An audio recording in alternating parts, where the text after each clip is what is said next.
What's up, everyone, and welcome, my mages, to Sage of Fables, and I am your fabled sage. Sage! I have brought to you this week a new deck tech with Golos Tireless Pilgrim, and the theme of this deck is Golos' Greenhouse, so this is going to be super fun, pretty jank, casual deck that is just looking to be flavorful and make some big-ass plants. Alright, without further ado, let us talk about Golos. What does he do? Or she, or they. It's a robot. I don't know. Well, Golos for 5 mana is a legendary artifact creature, Scout. I've never seen that creature type before. It is a 3/5, and when Golos enters a battlefield, you may search your library for a land card, any land card, put that card onto the battlefield tapped, and shuffle your library. And then for 2 in Wooburg, white, blue, black, red, green, you can exile the top 3 cards of your library, and you may play them this turn without paying their mana costs. So, building 5-color decks is fun. I always love building like really janky 5-color decks with really simple and straightforward mana bases because I don't like I only have so many fetches and shocks and everything. So I always steer towards a mana base that is like heavily loaded on basics because it's budget friendly, and then I put that money towards cards that, that I want to put in the deck. So this deck is actually only it's less than $200 when I was looking at it on my list on Moxfield, which is, that's pretty decent. And so with this deck, what we are looking to do is to get a bunch of plants, both plant tokens and have a variety of plant creatures that we have in play, and make them huge, and then swing in for the win. And so with that, let's look at what is in our nursery here. Some examples of some critters that we've got growing, that we have growing in our garden. One of which is a Wall of Blossoms, a defender with that's a 0/4 for 1 and a green, and when it enters the battlefield, you draw a card. Now, we need walls to enclose our garden. We have to protect them from everyone, so we have exactly 4 walls in this deck, all of which are plant-themed, you might notice. One of them being the very wonderful, very beautiful, I love the art on this card, Wall of Blossoms. Also, we have the Vine Lasher Kudzu for 1 and a green, a 1/1. Whenever a land enters the battlefield under your control, put a 1/1 counter on Vine Lasher Kudzu. Kudzu? Let me know in the comments. I don't live in a place where kudzu grows wildly as it does in, Appalachia? I don't know. Teach me botany, friends. I'm into it. This card is really cool because with Golos bringing lands into play, that naturally leads us to, and as you might imagine, a lot of plants are green, leads us into sort of like a light landfall package. We're not leaning super hard into it, but this, it's a nice little card. Good little plant. We're going to help it grow up big and strong by playing lands. Then we also have the Vygean Hydropon for 1 green blue. It has Graft 5, and when it comes in, it's a 0/0, and Vygean Hydropon can't attack or block. So with Graft 5, so this means that this creature comes into play with 5/1/1 counters, and whenever another creature comes into play, you can shove a counter onto that creature that came into play. So this will be a nice way to sort of distribute 1/1 counters on our little plants. So that's basically what we're going to do. We're going to grow our plants by putting 1/1 counters on them, and then we're going to attack people with them. That's right. We're building Audrey too. Another, not maybe plant, but it does help with the plants and make sure, that things are, that it gets rid of any sort of enemies who might coming in to be lurking in our garden, is a Scavenging Ooze. It's got to eat all the dead plants to help, turn the soil and everything. It's 1 and a green for a 2/2 creature ooze. For a green, you can exile a creature card. A card from a graveyard, and if it was a creature card, you put a 1/1 counter on Scavenging Ooze, and you gain 1 life. So nice little way to bring in some graveyard hate, get some 1/1 counters. And then we have probably, oh my god, I think this might be my favorite card name in all of Magic. When I saw this card, I screamed because it is It's so great. It's such a good pun or wordplay. It's Mastodon, a 4 for a plant elephant. I need you all to take that in. It's a mastodon. And I'm sorry, I'm so tickled by it. And it's a 5/3, and it has an activated ability for one in for just paying one generic mana. Target creature with power 5 or greater gains trample until end of turn. So this is actually a really nice ability to have on this creature. We're going to be putting 1/1 counters on all of our plants, and then we want to have some sort of way to make sure that we can push damage through, and we're going to do that with a big fucking plant elephant, and I'm here for it. And of course, to help with our mana production, we have Elysian Caryatid. For 1 and a green, you get a 1/1 to tap, add 1 mana of any color. If you control a creature with power 4 or greater, add 2 mana of any one color instead. So this is really nice. We're in a 5-color deck sometimes. You know, we're very heavily green-based, and it's just a nice way to make sure that you have your colors right and get some ramp out. And it's a plant. And then, of course, growing in the garden, we have some rather strange beasts. This one lives in the koi pond over off to the left, and that is Hydroid Crasis. X green blue for a 0/0 creature jellyfish hydra beast. And when you cast a spell, you gain half of X life and draw half X cards, and then you round up each time.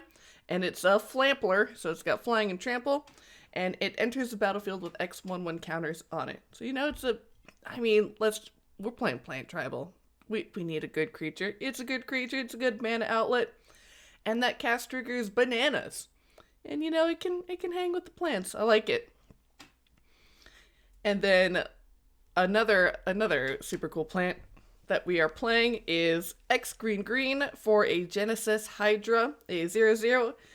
When you cast it, you reveal the top X cards of your library, and you may put a non-land permanent with converted mana cost X or less onto the battlefield, and then shuffle your library, and then it enters the battlefield with X 1/1 counters on it.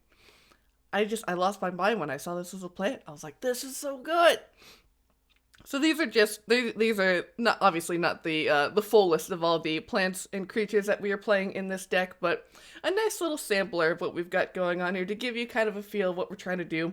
Doing stuff with 1/1 counters, we're playing silly creatures, we're trying to make them big.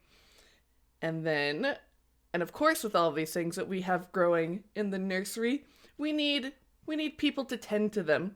We have our gardeners. Alright, so who's taking care of our plants here? Well, we have these dudes as a boop, boop, boop. We have the Herald of Secret Streams. So for 3 and a blue, a Merfolk Warrior, a 2/3. Creatures you control with 1/1 counters on them can't be blocked. So nice way, a lot of the, you know, with our 1/1 counter sub-theme, this is a nice way to make sure that we can push damage through, even if they have blockers. And yeah, he's, you know, Merfolk, they make, you know, from Ixalan, definitely good gardeners. And the only other artifact that we are running in this deck, because this deck is all about nature, and so we have no artifacts except for our commander and this one. It's Metallic Mimic. 2 mana for a 2/1 artifact creature shapeshifter. As it enters the battlefield, choose a creature type. Can you guess what we're gonna name? Metallic Mimic is the chosen type in addition to its other types, and each other creature you control of the chosen type enters the battlefield with a 1/1 counter on it. So a nice easy way to get that 1/1 counter ball going with a sweet, sweet robot from Kaladesh. And then what better gardener could there be than Nissa, Voice of Zendikar? 1 green for a 3 loyalty planeswalker. +1, put a 0/1 green plant creature token onto the battlefield. -2, put a 1/1 counter on each creature you control. And -7, you gain X life and draw X cards, where X is the number of lands you control. Honestly, we're just gonna plus this all day, and then minus, and then plus, and then minus, and woo! God, she is so good for 3 mana. I absolutely adore her. And then, of course, we have Phylath, World Sculptor, 4 red-green for a legendary creature, Elemental, a 5/5. When Phylath World Sculptor enters the battlefield, create a 0/1 plant creature token for each basic land you control, and it has landfall, so whenever we play a land, or whenever land enters the battlefield, I should say, we will put 4/1/1 counters on target plant you control. So this is really nice because we definitely want to lean into basics for Phylath so we can make as many plants as possible. And the fact that we can put our counters on any plants, not just plant tokens or the plants that Phylath made, means that we can build up like our Genesis Hydra or, and all those good stuff. And then to protect our plants, to keep them safe, we have the Sylvan Safekeeper. For 1 green, creature human wizard, you can sack a land and target creature you control gains Shroud until end of turn. So definitely with our light landfall theme, we're playing lands, we can sack them to protect our gardeners and to ensure that our plants can continue growing up safe and strong. And honestly, name a more iconic couple than Sylvan Safekeeper and Turn Timber Sower. Turn Timber Sower is 2 and a green for a 3/3 creature elf druid. When 1 or more lands are put into your graveyard from anywhere, create a 0/1 plant creature token. Green, sacrifice 3 creatures, return target land from your graveyard to your hand. So obviously good synergy between the two of them. Honestly, I love them. I'd ship that. And yeah, be able to sack lands, get more plants, return your lands. And then, obviously I saw this card and I was like, I kind of have to put it in here just because of the name. And that is the Shapers of Nature. For 1 green blue, we get a Merfolk Shaman creature. That is a 3/3. 2 activated abilities on these here. 3 and a green, put a 1/1 counter on target creature. And 2 and a blue, remove a target counter from a creature you control, draw a card. So a nice way to build up our plants and also to get some card draw when we need it. And then we have Vigor. 3 green, green, green. 6/6, an Elemental Incarnation. Very, very on theme with this garden here. It has Trample, and if damage would be dealt to another creature you control, prevent that damage and put a 1/1 counter on that creature for each damage prevented this way. And then when Vigor is put into the graveyard from anywhere, shuffle it into your library. So it is a nice way to be able to, even if they have blockers, to just keep building it up and building them up, and eventually when we get a Trampler or the Herald of Secret Streams, their death will be imminent, and they will be absorbed back into the earth to feed up more of our plants. But alright, let's see some other cool dudes that we have here. We have also boop, boop, boop, boop, boop. We have the Abzan Valconer, so we gotta have someone to teach your plants to fly. It works, trust me. 2 and a white for a 2/3 human soldier with Outlast. Remember that keyword? And each creature you control with a 1/1 counter on it has flying. Outlast, if you aren't aware, is you pay whatever the mana cost is next to Outlast, and then you put a 1/1 counter on that creature with Outlast, and you have to tap it, and you can only do it as a sorcery. Yeah, it's not great in Commander, but we're just looking to give our creatures flying with this. And then, of course, this would not be a plant tribal deck without the plant daddy himself, Avenger of Zendikar. 5 green green for a 5/5 elemental. When Avenger of the Zendikar enters the battlefield, create a 0/1 green plant creature token for each land you control. Landfall. Whenever a land enters the battlefield under your control, you may put a 1/1 counter on each plant you control. I had to read this card 3 times because I was like, wait, it just says plant. It doesn't say plant token. Wow, that's really cool. So obviously we want to make tons and tons of plants, and then we want to, cast Golos, get a land, make them all bigger. Definitely good. Definitely the best way and strongest way that we are looking to build our plant army for sure. And then we have a fungus here. Corpse Jack Menace for 2 black green. A 4/4. If 1 or more counters would be placed on a creature you control, twice that many are placed instead. Very good. For each of your landfalls, now they get 2 counters. I love it. And then we have the Evolution Sage for 2 and a green, a 3/2 Elf Druid. Whenever land enters the battlefield under your control, proliferate. So we're obviously doing some 1/1 counter shenanigans here. We have a Nissa that we are playing. Definitely, just nice little extra value for when we cast our commander and get to put a land into play. We also have Forgotten Ancient, 3 to green for a 0/3 elemental.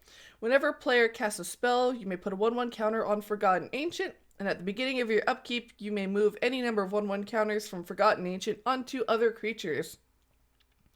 So you get to take them off during your upkeep and distribute them around, which will trigger, I believe, I will have to look this up, but I believe it'll also trigger like Corpsejack Menace or Hardened Scales, because you're putting them on, and so they'll be doubling, and then just kind of snowballs out of control in the way that 1/1 counters deck often do.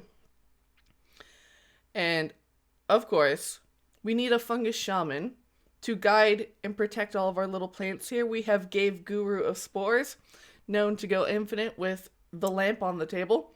For 2 black-white, we have a 0/0 who will enter the battlefield with 5 1/1 counters on it. 2 activated abilities here. Pay a mana, remove a 1/1 counter from Gave, and create a 1/1 green Sapperling creature token. And then his second activated ability is 1, sacrifice a creature, put a 1/1 counter on target creature. So Sapperlings are definitely in the theme here of our plant nursery. They're like little tiny plant people. I love them. So, I mean, I don't know if there is a infinite combo in here. I don't think so. I don't have any sack outlets for creatures. But, who knows? We just want to make Sapperlings and put 1/1 counters on our plants.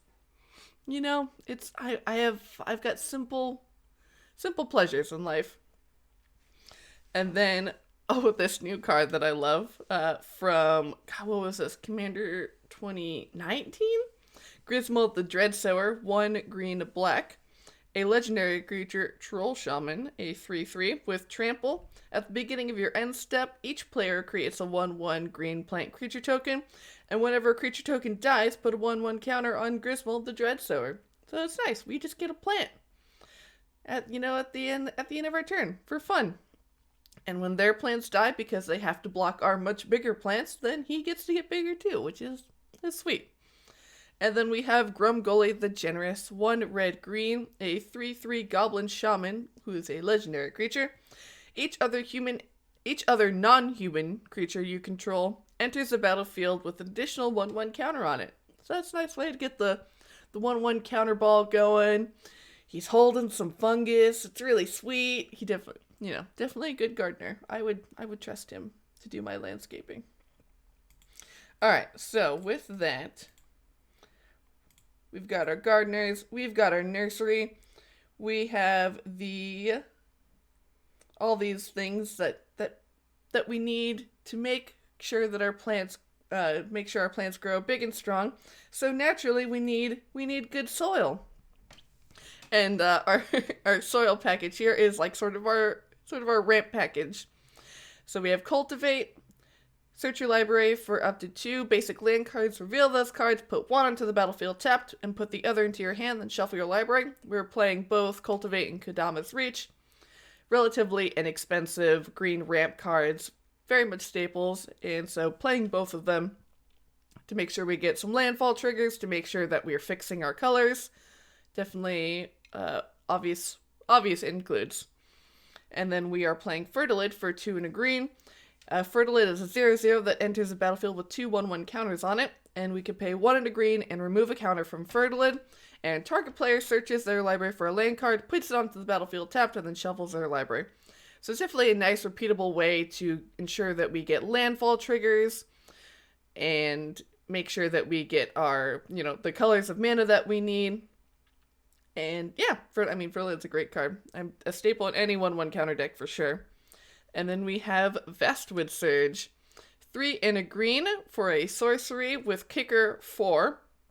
You may search your library for up to 2 basic land cards, put them onto the battlefield tapped, then shuffle your library. If this spell was kicked, put 2 1/1 counters on each creature you control. So this is awesome.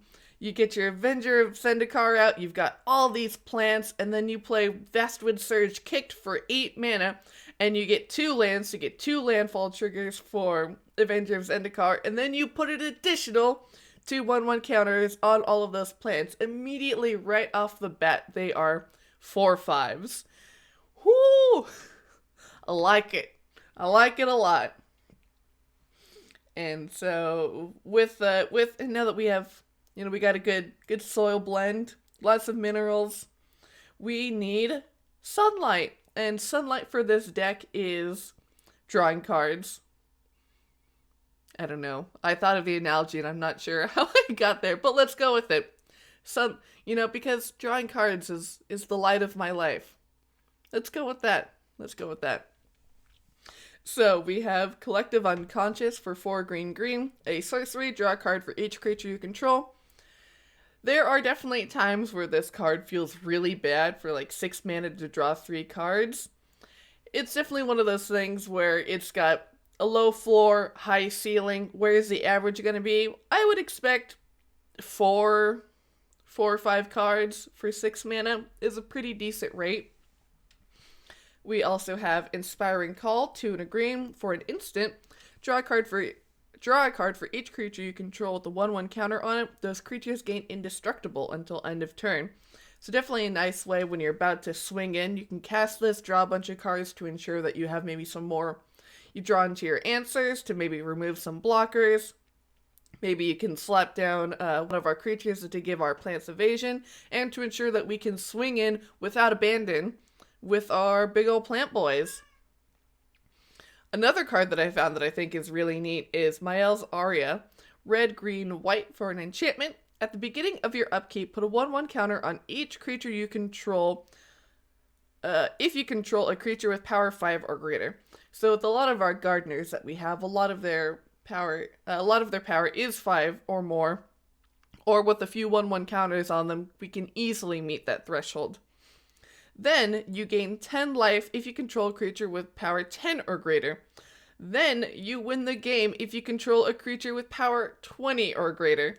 So I love alternate win the game conditions. I think they're really fun. I think this one is definitely very silly.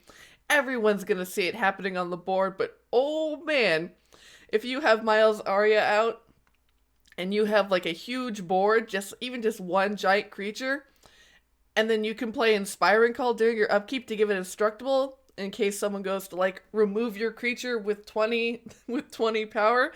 It is my goal now to win the game with this card now that I have found it. I think it's silly and it's great. And even just to get the value of putting 1/1 counters on each of your creatures every turn, it's really good.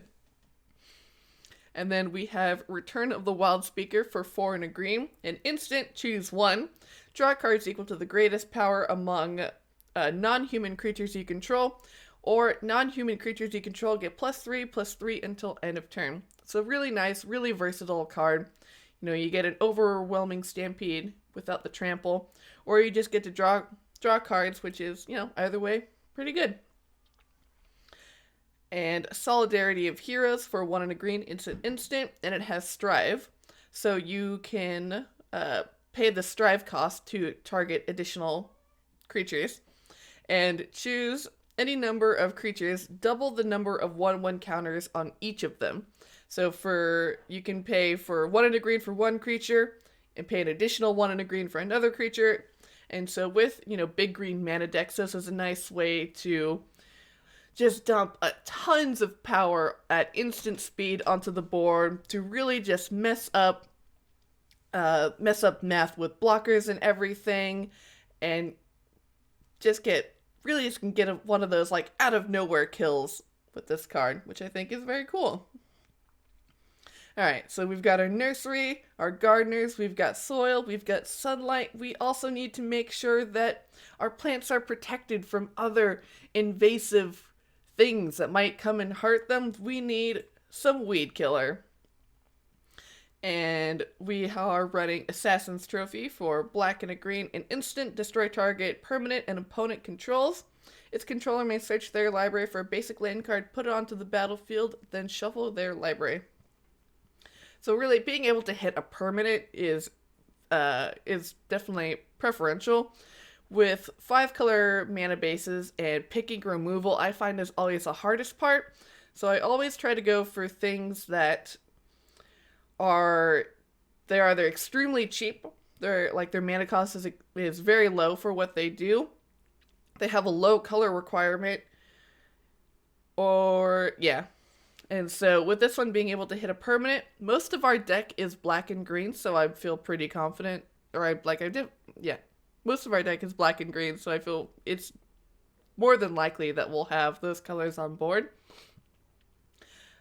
Path to Exile for 1 white mana. We have exile target creature. Its controller may search their library for a land card, a basic land card. Put that card onto the battlefield tap, then shuffle their library. So low mana cost, exile removal is definitely premium removal in this format. We also have Nature's Claim, which is very flavorful. For 1 green, destroy target artifact enchantment. Its controller gains 4 life. So obviously very good, very powerful. A worthy include in any green deck. But, it's nature is claiming it back. It's saying no artifact, no enchantment, get out of here. And it's, nature is healing. Nature is healing. Oh my god. Anyway. And then, of course, we have Swords to Plowshare. Swords to Plowshares. For 1 white mana, remove target creature from the game. Its controller gains life equal to its power. Definitely all-star includes in pretty much any deck that I run with white. And so, yeah, that's pretty much it. That's this deck. It's very silly. It's a good time. If you're looking for a deck that's just, wants to snowball out of control, then swing in for big beats, this is definitely a fun deck to play. It's only about $200, so, pretty easy to pick up the pieces for. The mana base is all of the Evolving Wilds, Terramorphic Expanse, all the sort of budget fetch cards to put lands into play. And a lot of basics. And, I think I think there's also like a reflecting pool in here too, because that's one of my pet land cards. But yeah, I hope you all have enjoyed this deck tech. I hope you all give it a try. And yeah, do all the social media things. Follow me at Staff of Sage on Twitter and Instagram. You can also find me on Moxfield and Tapped Out, where I post my deck list. I'll have the deck list for this one in the description. I also have a Patreon you can find me at patreon.com/sageoffables, where for $2 a month you can join my Discord, and then at other tiers, you can give me a set of criteria and I will make a deck just for you. I will make a list just for you. At $50 a month, you can come onto the show with me and talk about a deck that you made, which is super neat. But yeah, I want to hear about your jank tribal decks that you all have. So post those in the comments below. And I hope all of you have a wonderful, wonderful day.